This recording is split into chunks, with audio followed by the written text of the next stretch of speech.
जिम्मेदारी जब मिल जाएगी तो नेचुरल बात है, थोड़ा सा कंधों पर काम भी रहेगा। काम तो करना ही है, कर भी रहे हैं, चाहे वो दीपेंद्र हुड्डा जी हैं, चाहे भूपेंद्र हुड्डा जी हैं, बाकी सब अपने, और बहन शैलजा हैं, वो भी अपना पार्टी को मजबूत करने का काम कर रही हैं। सब लोग काम कर रहे हैं। तो मैं ये कहना चाहती हूँ कि बीजेपी जो है, ये इस बार इनकी वो चालें नहीं चलने वाली जो इन्होंने बहुत चली हैं पहले। जनता को बहुत बरगलाया है इन्होंने, बहुत बेवकूफ बनाया है।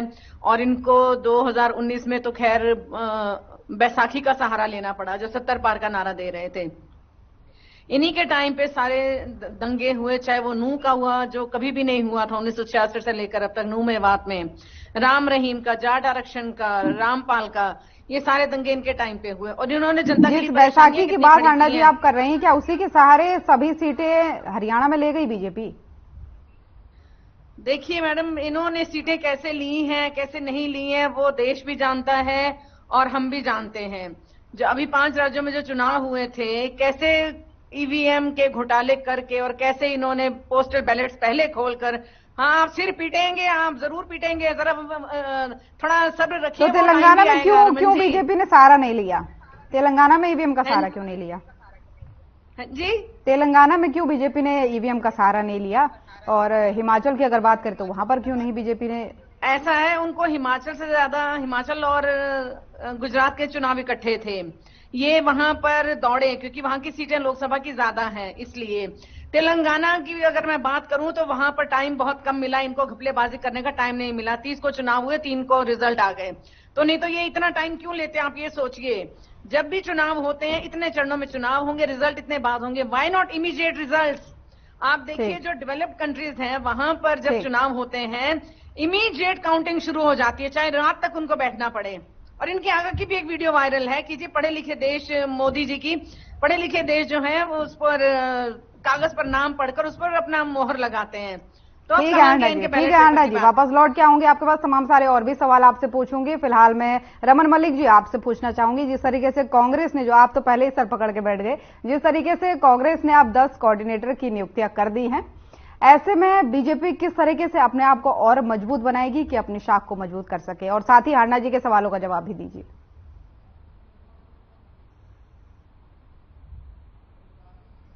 समझ पाए उसी प्रकार से डिबेट में बहन कमल जी को सब समझ पाए होंगे, मैं आशा करता हूं। लेकिन अब जो है सो है, कांग्रेस की भी कुछ ना कुछ मजबूरी रही होगी, तो उसका मैं कुछ नहीं कर सकता। तो चलो अभी आपका भ्रम दूर करते हैं, अभी आपका भ्रम दूर करते हैं। भूपेंद्र हुड्डा वो व्यक्ति है जिसने पहला मैंडेट तो भजनलाल जी का चुराया और दूसरा मैंडेट कुलदीप बिश्नोई के 5 विधायक चुरा के सरकार चलाई। आपकी ही बात कर रहा हूँ, आप शांति से सुनने का हिम्मत रखिए। हांडा जी एक बार सुन लीजिए, मलिक जी के जवाबों को सुन लीजिए, क्योंकि उन्होंने भी आपको शांतिपूर्वक सुना था। एक बार आप सुन लीजिए, दोबारा आपको बोलने का मौका दिया जाएगा।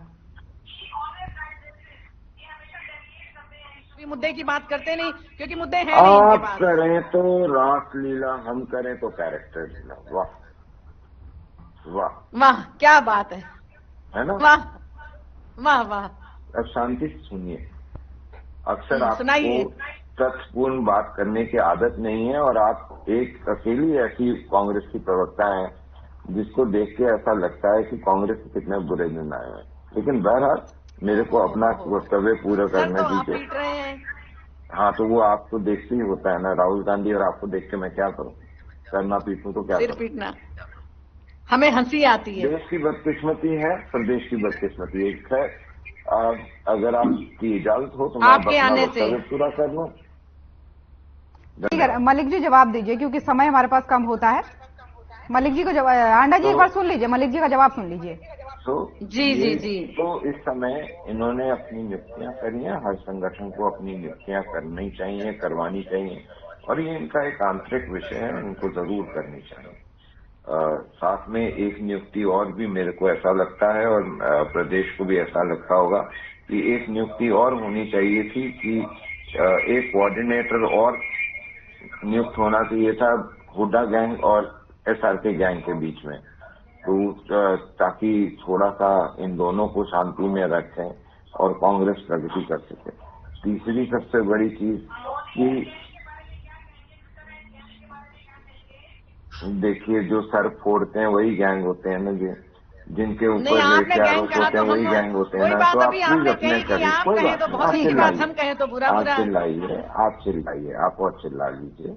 ठीक है, ठीक है, आप दोनों के पास वापस आऊंगी, दोनों के पास वापस आऊंगी। अनु जी भी हमारे पास बनी हुई है। ठीक है मलिक जी, आपके पास वापस आऊंगी क्योंकि चर्चा को हमको आगे बढ़ाना है और सभी मेहमानों से बार-बार सवाल पूछने हैं। अनु जी, आपके पास आना चाहूंगी। जिस तरीके से दोनों पार्टियों को आपने देखा कि चुनाव की तैयारियों में जुटी हुई हैं, ऐसे में जो है आप भी इस बार 10 सीटों पर लड़ रहे हैं, तो क्या कुछ तैयारियां हैं, क्या कुछ मुद्दे आपके रहने वाले हैं?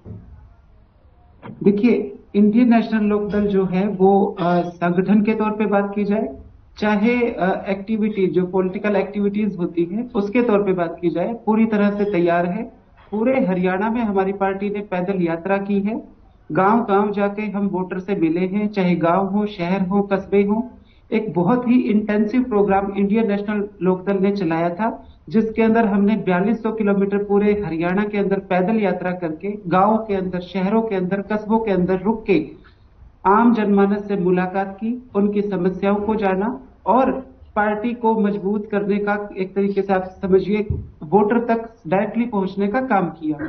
तो संगठन के रूप में तो इनेलो हमेशा से ही तैयार थी। हमारा नया संगठन बिल्कुल पूरी तरह से तैयार है, जिसके अंदर सभी प्रकोष्ठों के लगभग नियुक्तियां हो चुकी हैं।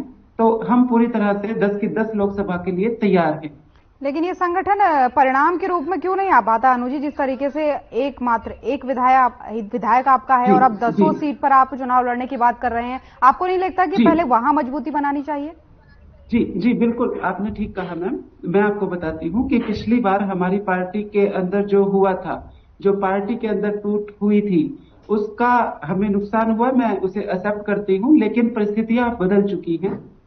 5 साल उन बातों को लगभग अब होने वाले हैं और उस टाइम जो बहुत कम समय जनता को मिला था, बिल्कुल तुरंत वो टूट पार्टी में हुई थी और लोग समझ नहीं पाए थे। तो हमने हमारे जो मतदाता हैं उनसे संपर्क किया। खुद मैं उस पैदल यात्रा में पूरे हरियाणा में पूरे 4200 किलोमीटर साथ रही हूँ, तो मैं जानती हूँ कि हमने दोबारा संपर्क साधा है और इस बार इनेलो पूरे अपने पुराने रंग में आएगी। और जैसे पहले इंडियन नेशनल लोकदल के सांसद होते थे, जो केंद्र पे दबाव बना के जो सेंट्रल पार्टियां हैं, चाहे वो कांग्रेस है चाहे वो बीजेपी है, हमें इस बात से ज्यादा फर्क नहीं पड़ता कि सेंटर में जो ये आपस में इनकी लड़ाइयां होती है। हमें मतलब इस बात से है कि हमारा राज्य जो हरियाणा राज्य है, इसके जो मुद्दे हैं वो हमें प्राथमिकता हमारी वो है और उसके लिए हम लगातार काम करते आए हैं और आगे भी करेंगे। ठीक है अनु जी। शैलजा भाटिया जी भी हमारे साथ बनी हुई है। शैलजा जी, आपसे पूछना चाहूंगी, जिस तरीके से सभी पार्टियां एक्शन मोड में है, देखा आपने किस तरीके से यात्राओं के द्वारा लोगों को जागरूक किया जा रहा है, वोट बटोरने की कोशिश की जा रही है बैठकों के द्वारा, ऐसे में जेजेपी की अगर बात करें तो जेजेपी का क्या कुछ प्लान है इस बार लोकसभा चुनाव को लेकर के? ज्योति जी, मैं शुरुआत यहाँ से, जैसा कि मेरी बहन कमल जी ने बोला है, हमारी पार्टी को बैसाखी की जरूरत पड़ी थी बीजेपी को, तो मैं यहाँ यही कहना चाहूंगी, जो बैसाखी 2019 में जिस बैसाखी की वो बात कर रही है, जिस पार्टी की बात कर रही है, उसने बहुत बड़ा विशाल रूप अब ले लिया है। 2019 में हमारी पार्टी जो थी वो एक बहुत छोटा सा संगठन था। आज 4.25 साल के बाद हमने बहुत ही अच्छी तरीके से, बहुत ही सफलतापूर्वक सरकार चलाई है बीजेपी के साथ मिलकर। उसके साथ ही हमने बहुत महत्वपूर्ण काम भी किए हैं लोगों के लिए, जनता के बीच जाके, और साथ ही साथ आज की डेट में हमारा संगठन पूरी की पूरी तरह तैयार है। एक बहुत ही बड़ा उसने विशाल रूप ले लिया है। जहां तक लोकसभा की बात है, लोकसभा के लिए हमारी पार्टी में रैलीज कर रही है, जहां पे हमारी 6 रैलीज ऑलरेडी लोकसभा क्षेत्र में हो चुकी है। बाकी भी बची थी जो 4 रैलीज है वो बहुत ही जल्दी हमारी खत्म हो जाएंगी और बहुत ही जल्दी हम उन रैलीज को भी कर लेंगे। हमारा लोकसभा को लेकर सभी सीटों पे पूरी की पूरी तरह तैयारी है। हमारा जो संगठन है पूरी तरीके से काम कर रहा है, लोगों के बीच जा रहा है, लोगों के बीच जाके जो जो काम हमने पिछले 4-4.25 साल में किए हैं उनके बारे में हम बात कर रहे हैं। लोगों को जहां मदद चाहिए, आऊंगी आपके पास, एक बार शैलजा जी का जवाब पूरा होने दीजिए। जी शैलजा जी कहिए आप। लोकसभा चुनाव के लिए, और लोकसभा चुनाव के लिए हमारा इस वक्त दिन रात काम कर रहा है, पूरी तरीके से तैयारी। ठीक है श्रद्धा जी, वापस आऊंगी आपके पास, फिर आपसे आपका जवाब लूंगी। अनु जी, आप कुछ कहना चाह रही थी, जल्दी से कहिए, फिर मुझे हांडा जी आपसे कुछ पूछना है।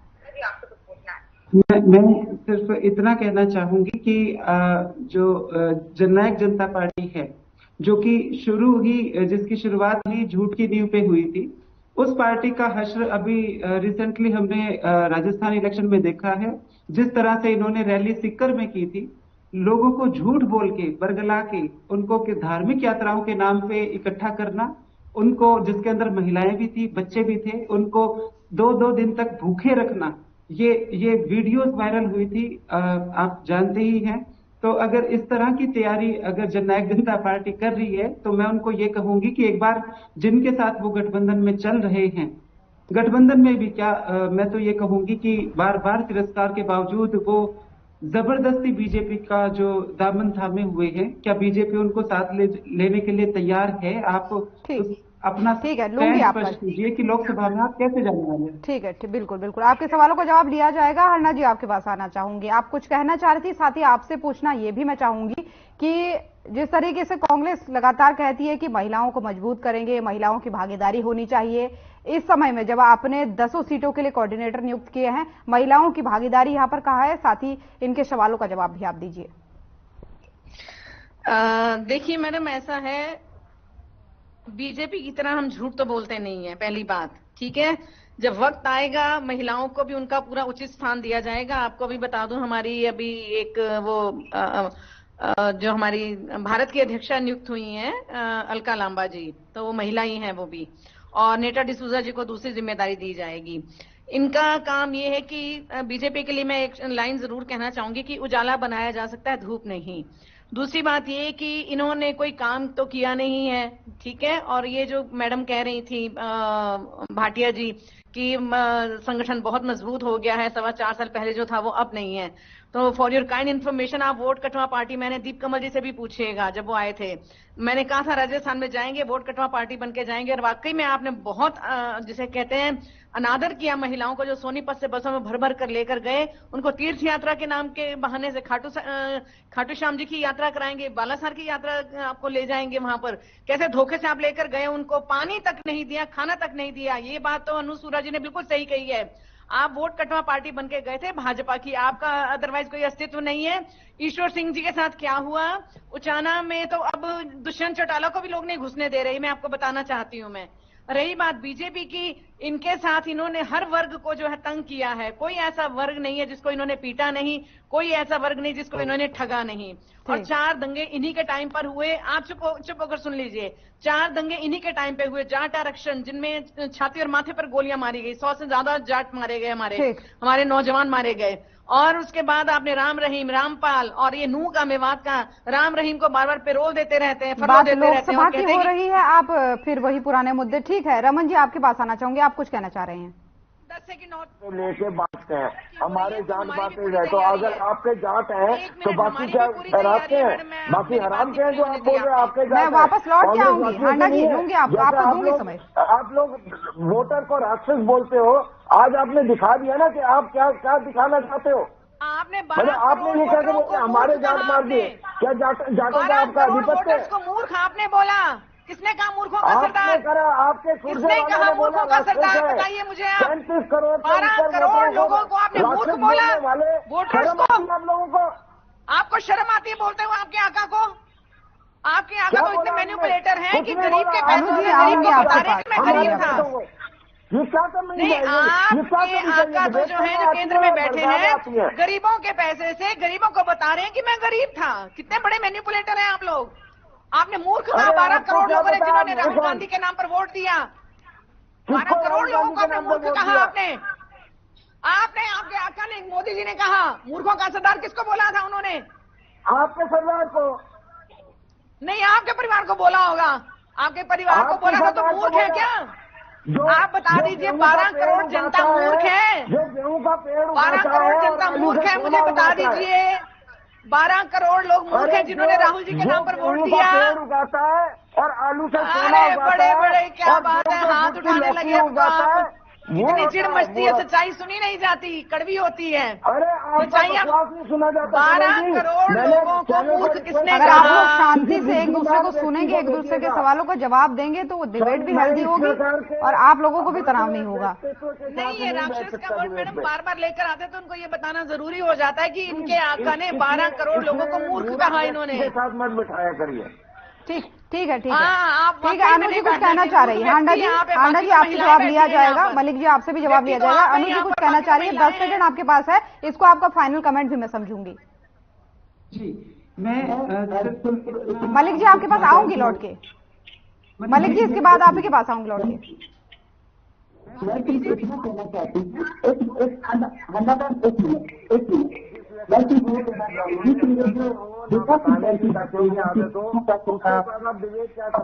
जो भी आप बात सकते हैं जो सेंट्रल पार्टियां एक सेंट्रल पार्टी के तौर पर शर्म आनी चाहिए।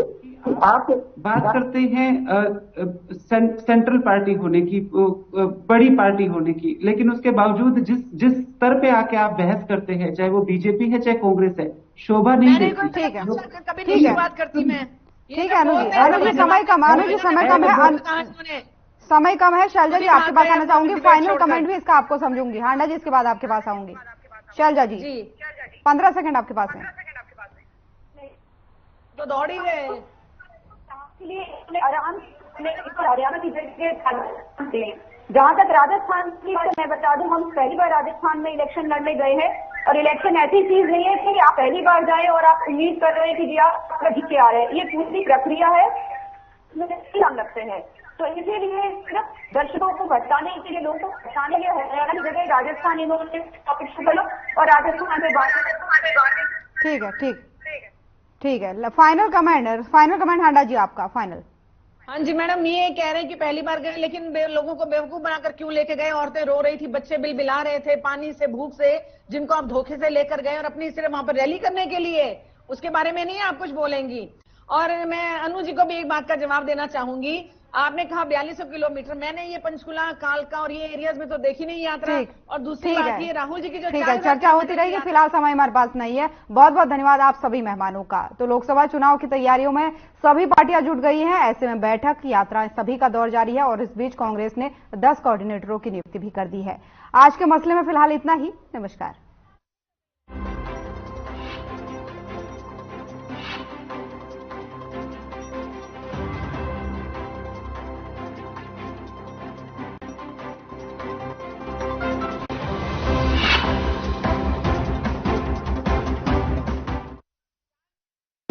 Hey mom, hey, look, I can